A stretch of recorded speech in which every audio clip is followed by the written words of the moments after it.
Good evening, starting out solitary. This is Stephanie, and this week we are talking about Mother's Day and gender in deity and gender in our practice.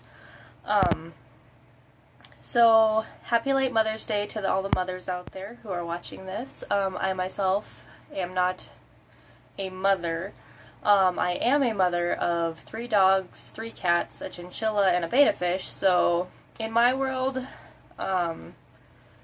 being a mother doesn't have to be about genetics. I find myself very motherly to my animals every single day. They're like my kids. And I don't plan on having kids in this lifetime, so they're like my babies, and I think that's okay. And those who have kids, I don't think that's a bad thing. I just choose not to have children myself. So happy late Mother's Day. And gender in paganism, witchcraft, your practice, my practice, I do believe that it can be an important thing if the gender thing is important to you.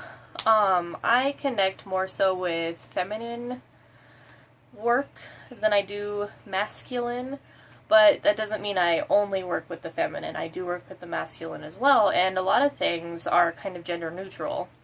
So, like, my goddess is Freya, and Freya is strong and independent to where I don't feel like I need a patron goddess to go along with my matron goddess. So Freya is the only one that I focus on. My altar is dedicated to her. I have very strong connection with Thor as well.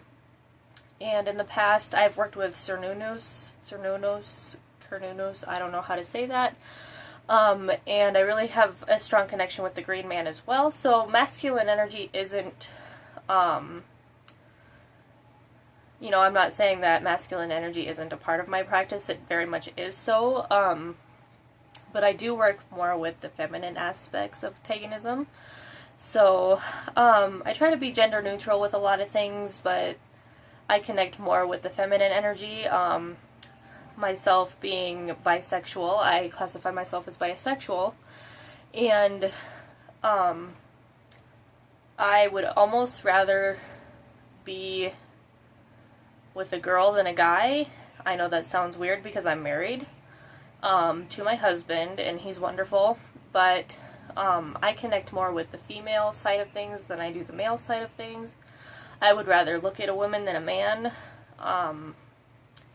So yeah, I know that's kind of off topic, but we're talking about gender in the craft and stuff, so I thought I'd throw that in there. I just connect more with the feminine side of things than I do the masculine side of things. Growing up for me was really hard because my father, my biological father, wasn't there for me. He left me when I was a baby. And I did have a stepdad growing up, but we didn't have the greatest relationship, so I almost have a fear with masculine energy in the craft.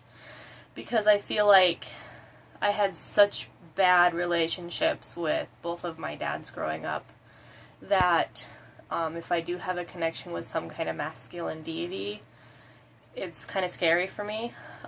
So I am much more calm and relaxed and comfortable with feminism, or feminine deity, whatever you want to call it.